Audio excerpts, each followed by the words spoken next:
The call came in at 4:47 p.m., right as the winter sun was starting to bleed out behind the pine trees. Jonathan had his phone wedged between his shoulder and ear, one hand on the steering wheel, the other trying to turn up the heat that wasn't working. Heidi sat in the passenger seat, arms wrapped around herself, watching the snow come down in thick, lazy spirals that were already starting to erase the road ahead. "We're fine," Jonathan said into the phone, though even he didn't believe it. "We'll just wait it out at the rest stop until the plows come through." His brother's voice crackled on the other end, breaking up. "Not supposed to hit this hard until—" Static. "Get somewhere warm." More static. Then nothing. The call dropped. Jonathan pulled the phone away from his face and stared at the single bar of service flickering in and out like a dying heartbeat. Then it was gone completely. Jonathan would later realize the most terrifying part wasn't the man outside the door. It wasn't even the chase through the woods. It was knowing that when they first walked into that house and pushed open that unlocked door, Walter P. Coate had already been inside, waiting. But the problem was, they were already past that point. The highway had disappeared under a blanket of white 20 minutes ago, and Jonathan had been following what he thought was the shoulder, navigating by the occasional reflective post that emerged from the storm like a ghost. The windshield wipers were losing the fight. Every few seconds, the world outside turned into a blur of static white, and Jonathan had to lean forward, squinting just to make out the shapes of trees. "Great," Heidi muttered, her breath fogging in the cold air. "So now what? Now we find somewhere to stop before we can see the road at all." "There," Heidi said suddenly, pointing. Through the snow, barely visible, was a break in the tree line. A driveway. No, more than that. A long, winding path that led up towards something dark and angular. A house. "You think anyone's home?" Heidi asked. Jonathan didn't answer. He was already turning the wheel, easing the car off what remained of the highway and onto the narrow drive. The tires crunched through 6 inches of fresh powder, the back end fishtailing slightly before catching. The driveway climbed upward, twisting between tall pines that leaned in close, their branches heavy with snow. The house appeared slowly, materializing out of the storm like something from a bad dream. It was old, Victorian maybe, 2 stories with a wraparound porch and dark windows that reflected nothing. No lights, no smoke from the chimney, no cars in the driveway. "Looks abandoned," Heidi said quietly. "Looks warm," Jonathan countered, though he wasn't sure that was true. He pulled the car up as close to the porch as he could and killed the engine. The silence that followed was immediate and suffocating. No hum of the heater, no music, just the muffled whisper of snow hitting the windshield. They sat there for a moment, neither of them moving. "Maybe we should just wait in the car," Heidi said. Jonathan looked at her. Her lips were already pale. He could see his own breath. Outside, the temperature was dropping fast, and the blizzard only thickened. If they stayed in the car, they'd freeze before morning. "We'll knock," Jonathan said. "If no one answers, we'll go inside and warm up, just until the storm passes." Heidi didn't look convinced, but she nodded. They got out. The cold hit them instantly, a physical thing that clawed at their skin and stole the air from their lungs. Jonathan pulled his coat tighter and started toward the porch, Heidi close behind. The steps creaked under their weight, the wood old and brittle. The porch was covered in snow, undisturbed, no footprints, no sign that anyone had been here in days. Jonathan knocked, 3 sharp raps that echoed strangely in the stillness. Nothing. He knocked again, harder this time. Still nothing. "Jonathan," Heidi said, her voice tight. "Look!" She was pointing at the door. It was open, not wide open, but enough that a thin line of darkness showed between the frame and the edge. Unlocked. Jonathan reached out and pushed. The door swung inward with a low creak, revealing a dim hallway that stretched back into shadow. The air inside was cold, but not as cold as outside. Stale, like the house had been holding its breath. "Hello?" Jonathan called out. His voice disappeared into the darkness. No echo, no response. They stepped inside. The hallway was narrow, lined with old wallpaper that was peeling at the edges. A staircase climbed up to the second floor on the right, and to the left was what looked like a living room. Furniture covered in white sheets, a fireplace filled with ash, everything coated in a thin layer of dust. "This place has been empty for months," whispered Heidi. Jonathan moved deeper into the house, his footsteps echoing on the hardwood. He found the living room first, then a kitchen at the back, old appliances, a table with 2 chairs, and on the counter, a phone, a landline, the kind with a curled cord and rotary dial. He picked it up, put it to his ear. Dial tone. "We've got a phone," he called back to Heidi. She appeared in the doorway, shivering. "Does it work?" "Yeah." He started dialing 911, his fingers clumsy with cold. The phone rang once, twice, then a click. "911, what's your emergency?" The voice was female, calm, professional. It should have been reassuring, but there was something off about it, a faint hiss in the background. Static, maybe, or breathing. "We're stranded," Jonathan said quickly. "Our car's stuck in the snow about 15 miles north of—" "Can you tell me your location?" the dispatcher interrupted. Jonathan looked around. "I don't know. Some old house off the highway. We saw the driveway and—" "Stay inside," the dispatcher said. Her voice was sharper now, urgent. "Lock the doors. Don't let anyone in." Jonathan froze. "What?" "Help is coming," the dispatcher continued. "I'm the local night dispatch, Jody O. Petit. I work from home during storms. I'm about 2 miles north of the main house through the woods. I can see Walter's chimney from my porch on clear days. Police are 15 minutes out, but you need to stay inside and lock those doors until they arrive. Do you understand?" "Why? What?" "Do you understand?" she repeated. "Yes," Jonathan said, his heart starting to pound. "Yes, we'll lock the doors." "Good.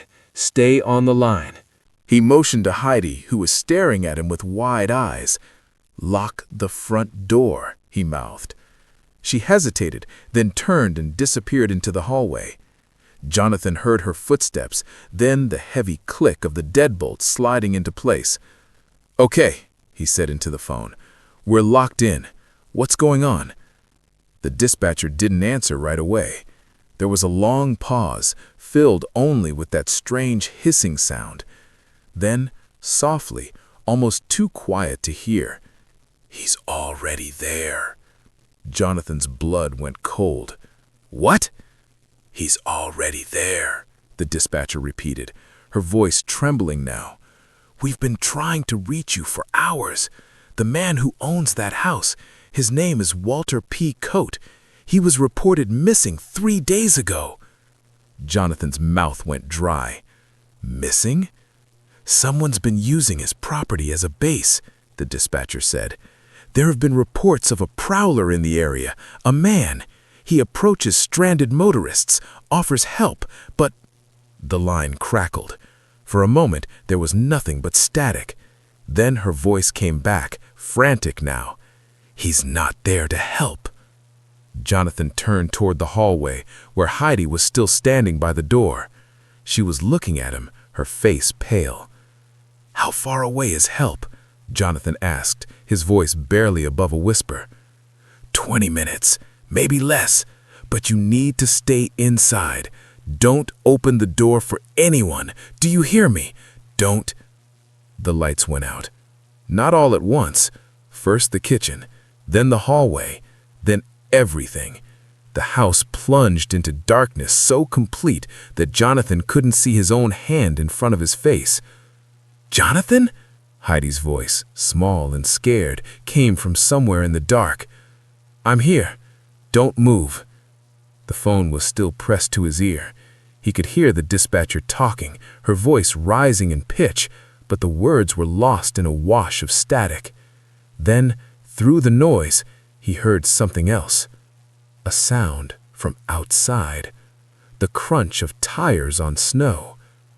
Jonathan moved toward the window, his hand outstretched until his fingers brushed against cold glass. He pressed his face close, squinting into the storm. At first, he saw nothing, just white. Then, slowly, a shape emerged from the darkness. A vehicle pulling up the driveway. No headlights. "Someone's here," Jonathan said into the phone. "It's not the police," the dispatcher said immediately. "We're still 15 minutes out. Don't open the door." The vehicle stopped. The engine cut off. And then, through the storm, Jonathan saw the driver's side door open. A man stepped out. Tall, broad-shouldered. He stood there for a moment, perfectly still, staring at the house. Then he started walking toward the porch. Slow, deliberate, his boots crunching through the snow. "Heidi," Jonathan whispered. "get away from the door." But it was too late. The man was already on the porch. Jonathan could hear the footsteps now, heavy and rhythmic. They stopped directly in front of the door. Silence. Then, a knock. 3 slow, deliberate raps that echoed through the house. "Hello?" a voice called from outside, friendly, warm. "Anyone in there? I saw your car. You folks need help?" Jonathan didn't move, didn't breathe. The phone crackled in his ear. "Don't answer him," the dispatcher whispered. Another knock, harder this time. "Come on now, it's freezing out here. Just let me in for a minute. I've got a tow truck. I can get you back on the road." Jonathan's hand tightened around the phone. In the darkness, he could just barely make out Heidi's silhouette near the door, her back pressed against the wall. "Please," the man said. His voice was different now, lower. "I know you're in there. I can see your breath on the window." Jonathan's heart stopped. He looked down. In the faint moonlight filtering through the storm, he could see it, his breath fogging the glass, a clear mark. The man outside laughed, soft, almost affectionate. "That's okay," he said. "I can wait." And then, just as suddenly as they'd gone out, the lights came back on. The hallway flooded with harsh yellow light, and Jonathan saw him clearly now, framed in the window beside the door. The man was smiling. His hand was raised, palm pressed flat against the glass, and in his other hand he held something long and metallic, a crowbar. "Walter P. Coate," the dispatcher's voice screamed through the phone. "That's him! That's—" The window exploded. Glass shattered inward, spraying across the floor, and the man's arm came through, reaching for the deadbolt. Heidi screamed. Jonathan dropped the phone and lunged forward, grabbing the nearest thing he could find, a chair, and swung it hard at the window. It connected with the man's arm, and he jerked back with a grunt, but he didn't let go of the crowbar. Instead, he jammed it into the frame and pulled. Wood splintered. The door buckled. "Run!" Jonathan shouted. Heidi was already moving, sprinting toward the back of the house. Jonathan followed, his lungs burning, his mind screaming. Behind him, he heard the door give way with a final sickening crack. Footsteps, heavy, fast. They hit the kitchen, and Jonathan saw it, the back door. He grabbed the handle and pulled. It didn't budge. Locked. "No, no, no!" He twisted the deadbolt, yanked again, and this time the door flew open. Cold air rushed in, and they tumbled out into the snow. The storm hit them like a wall. Jonathan couldn't see more than a few feet ahead. Trees, snow, darkness. He grabbed Heidi's hand and pulled her forward, away from the house, into the forest. Behind them, the back door slammed open, and through the howling wind, they heard him, whistling. They ran. Branches tore at their clothes, snow filled their shoes, and the cold burned their lungs with every breath. Jonathan didn't know where they were going, didn't care, just away, away from the house, away from the man. But the whistling followed, always the same distance behind them, never closer, never farther, like he was hurting them. Heidi stumbled, went down hard in the snow. Jonathan hauled her up, his hands numb, his legs shaking. Keep moving, he gasped. I can't. You have to. They pushed forward another 100 yards, then 200. The whistling faded, stopped. Silence. Just the wind, just their ragged breathing. Jonathan slowed, his chest heaving. He looked back, saw nothing but trees and snow. No movement, no sound. "Did we lose him?" Heidi gasped. Jonathan didn't answer. He was listening, waiting for the whistling to start again. It didn't. "Maybe he gave up," Heidi said, though her voice trembled with doubt. "Maybe." Then, through the storm, Jonathan saw it. Light. Faint, flickering, but light. "There," he wheezed, pointing. They staggered toward it, hope flaring bright and desperate in Jonathan's chest. As they got closer, he could make out the shape. A cabin, small, a single window glowing with warm orange light.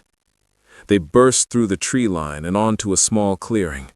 The cabin sat in the center, smoke rising from a stone chimney. A generator hummed somewhere around back. Jonathan didn't think, he just ran. Up the steps, across the porch. He pounded on the door with both fists. "Help! Please! Someone's—" The door opened. A woman stood there, mid-50s maybe, gray hair pulled back in a bun.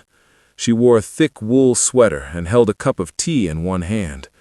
Her eyes went wide when she saw them. "My God," she said.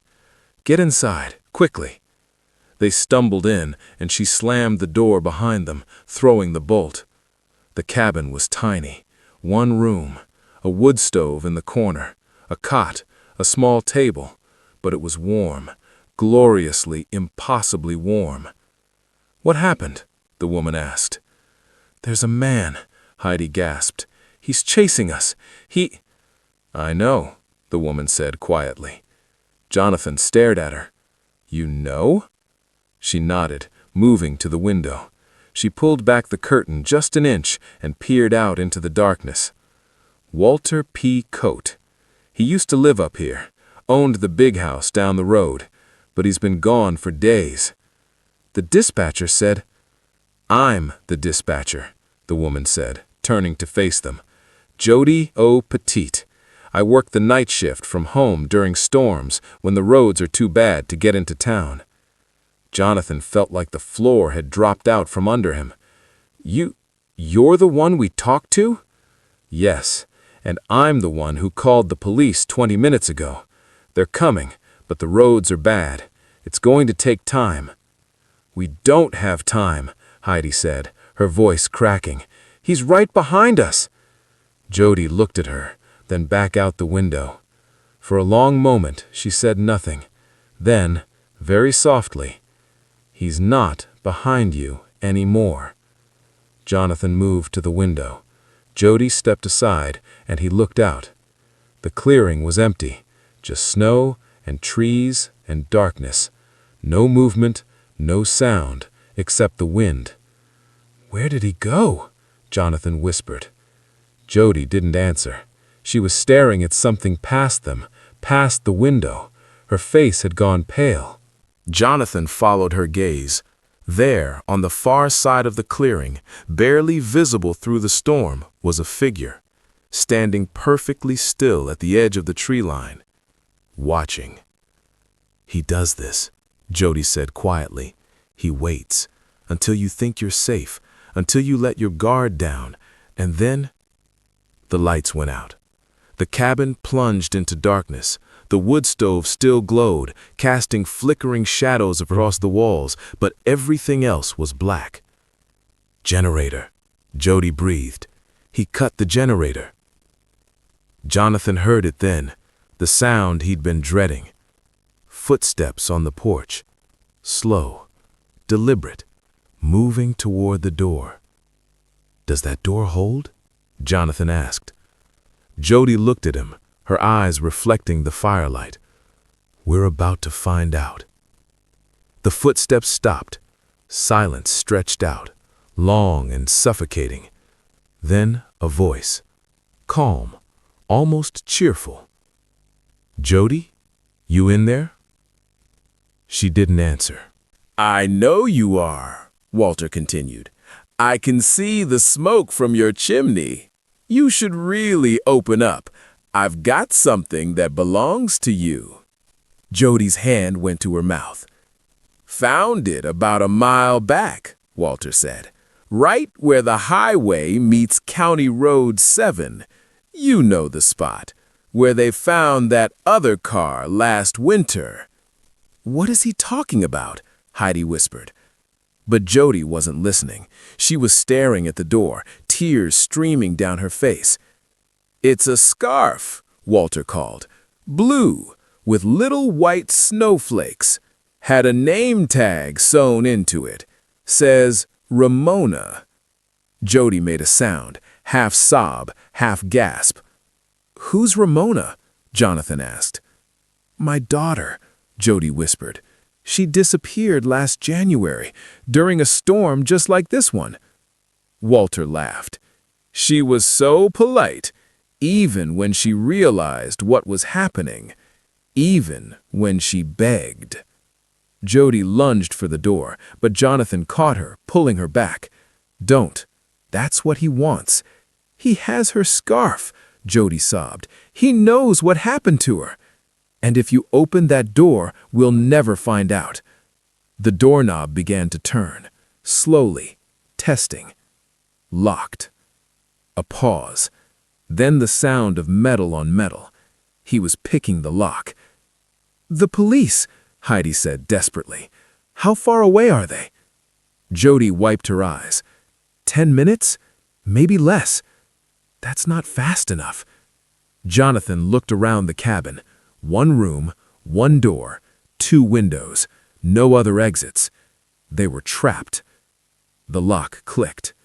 The doorknob turned all the way, and the door began to open. Jonathan threw his weight against it, slamming it shut. He felt resistance on the other side, heard Walter grunt. The door shuddered as something heavy hit it from outside. "Help me!" Jonathan shouted. Jody and Heidi rushed forward, both of them pressing against the door. It shook again, again. Wood splintered near the hinges. "He's going to break through," Heidi gasped. "Not if I can help it," Jody said. She reached up and grabbed something from a shelf above the door. A shotgun. She pumped it once. The sound was impossibly loud in the small space. "Walter," she called through the door, "you back away right now, or I will paint this porch with you." The pounding stopped. Silence. Then, from very close, too close, Walter's voice came through the wood. "You won't shoot me, Jody. You need to know what I did with her. You need to know if she suffered." Jody's hands were shaking. The barrel of the shotgun wavered. "That's right," Walter said softly. "You put that gun down and we'll talk. Just you and me. I'll tell you everything." "Don't listen to him," Jonathan said. But Jody was lowering the gun, tears streaming down her face. "I have to know." "Jody!" She reached for the deadbolt, and that's when they heard it. Sirens. Faint, distant, but growing louder. Walter heard them too. For a moment, nothing happened. Then the doorknob released. Footsteps moved away from the door, fast. Jonathan rushed to the window and looked out. He saw Walter running across the clearing, back toward the tree line. Then he heard it, the sound of an engine roaring to life. Not a car, something smaller, higher pitched. A snowmobile. Jody's face went white. No. The engine screamed, then faded fast, disappearing into the howl of the wind. "Did you see which way?" Jody asked, though her voice said she already knew the answer. "North, deeper into the woods." She moved to the window, staring out at the darkness. The police lights were getting closer now, maybe 30 seconds away, but all that remained of Walter was a single track in the snow, already filling in. "They won't catch him," Jody said quietly. "He's got trail access all through these mountains. By the time they gear up to follow, he'll be 20 miles away." The police cars pulled into the clearing, lights blazing. Doors opened, voices shouted, but Jody didn't move. She just stood there, staring out at the trees. "He has her scarf," she whispered. Jonathan wanted to say something, wanted to tell her it would be okay, but he couldn't, because he knew it wasn't true. The police found them in the cabin 10 minutes later, wrapped in blankets, shaking. They took statements, searched the woods, but Walter P. Coate was gone. The next morning, after the storm finally broke, the police made a discovery.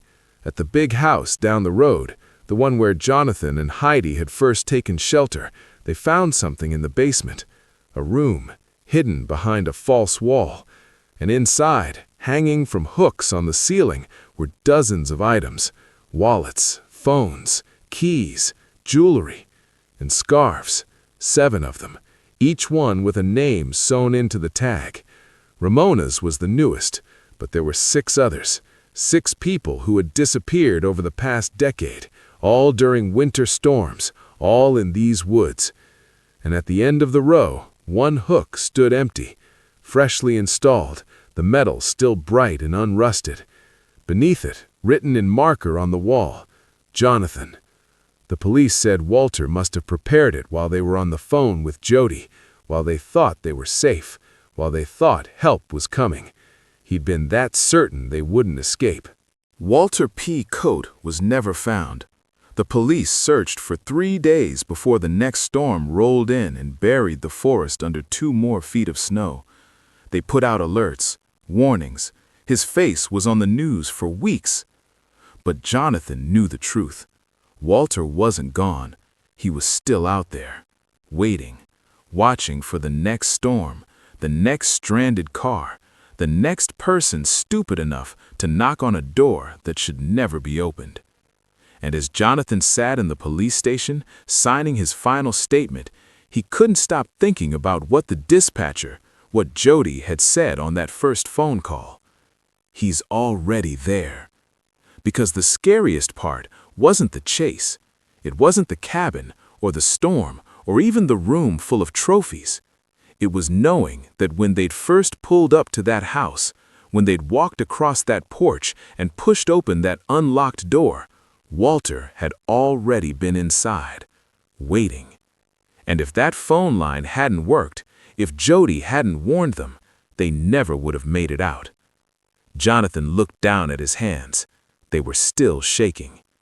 Outside, snow had started to fall again.